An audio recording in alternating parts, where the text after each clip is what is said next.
ও আমি তোর প্রেমেরই দিওয়ানা। এই রে ঝিনুক না, আরে তোমরা দেখে তো চিনতে পারতেছি না আমি। এতদিন কই আসিলা? মনে হয় তোমরা এক যুগ পরে দেখলাম। আরে মজনু ভাই, কেমন আছেন আপনি? আমি তো এখন অনেক ব্যস্ত থাকি, আর বললেন না। কালকে তো এই যে দুবাই থেকে আসলাম। হ্যাঁ, কই গেছিলে দুবাই নি? আরে কি আকো? আরে হিঙ্গেনে তো আমার ওস্তাদ এক মাস থাকি আইছে, তার লগে দেখা হয় না? আপনার ওস্তাদকে মানে বুঝলাম না, আর কে দুবাই গেছিল? আর আপনার কি মনে হয় দুবাই কি ছোট্ট একটা শহর নাকি ঢাকার মতো, যে প্লেন থেকে ল্যান্ড করলাম আর দেখা হয়ে যাবে? দুবাই তো অনেক বড় একটা শহর। অবশ্য আপনি জান নাই তো, এই জন্য আপনি জানেন না। এটা তো বুঝছি।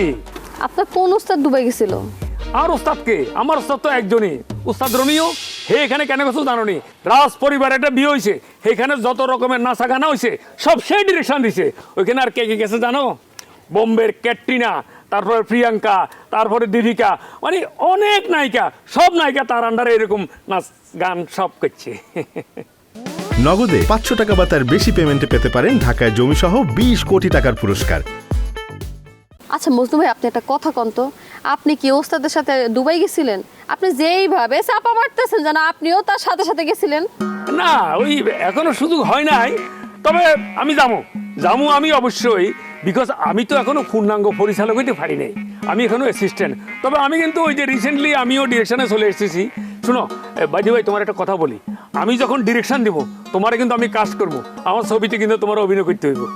না, আমি পারবো না, কারণ নতুন পরিচালকের সাথে এই ঝিনুক কাজ করে না।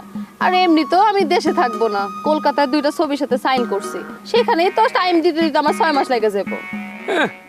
দেশে যার একটা ছবির কোনো দেখা নাই, হে কেমনে কিভাবে বিদেশে যায় ছবির নায়িকা হইব, এটা তো আমার মাথা ধরে না।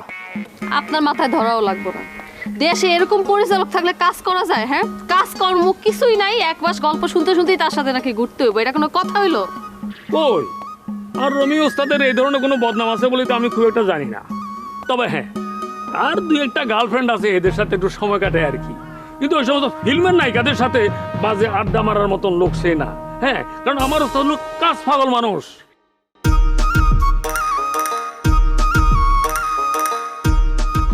আমরা বসবো?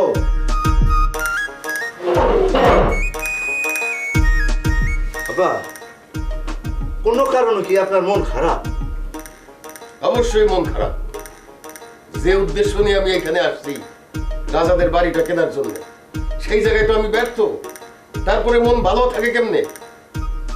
আপনি তো আমি আগেই কইছি, বাড়ি আপনার কপালে নাই, কইছিলাম না? আপনি তো আমার কথা উড়াই দিলেন। ওই যে কয় না, কাঙালের কথা বাসি হলেই ফলে। শামশের, তোমার এইসব আধ্যাত্মিক কথা বাদ দাও তো। আমি কালকেই ঢাকায় চলে যাব, আমার এইখানে একলা একলা ভাল লাগে না। নগদে 500 টাকা বা তার বেশি পেমেন্টে পেতে পারেন ঢাকায় জমিসহ 20 কোটি টাকার পুরস্কার। ভালো লাগবে কেমনে? মন ভালো থাকার চিকিৎসা কোনোদিন করছেন? করেন নাই তো? শরীরের চিকিৎসা হয় জানি, কিন্তু মনের যে চিকিৎসা হয় এটা তো জানতাম না। শুনেন নাই? এখন তো শুনলেন। শোনেন আব্বা, আপনার আমি একটা কথা বলি। আপনি রবি রে এখনই ঢাকায় পাঠাই দেন, আপনি এখানে থাকেন, মনের চিকিৎসা করার ব্যবস্থা আমি করে দিতেছি। রবি তো যাইতে চায় না, সে তো উল্টা আমারে ঢাকায় যাওয়ার জন্য তাগাদা দিতেছে, তাড়াতাড়ি চলে যেতে কয়। বুঝছি তো, আপনি চলে গেলে রবি তার মনের এক্সারসাইজ শুরু করে দিব। শমশের, তোমার এইসব অর্ধেক অর্ধেক কথা আমার খুবই বিরক্ত লাগে। যা কইবা খুইলা কও। শোনেন আব্বা, রবি এখানে থাইকা শিউলের সাথে প্রেম করব। শিউলের জন্য তো সে পাগল, কিন্তু শিউলু তো তারে পাত্তা দেয় না।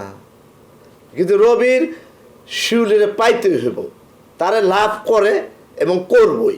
এইবার বুঝতে পারছি রবি কেন যাইতে চায় না। দাঁড়াও, আমি ওরে পাঠানোর ব্যবস্থা করতেছি।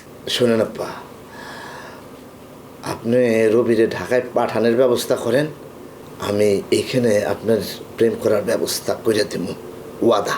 জামাই, তুমি কিন্তু very much talkative, very much দুষ্টু।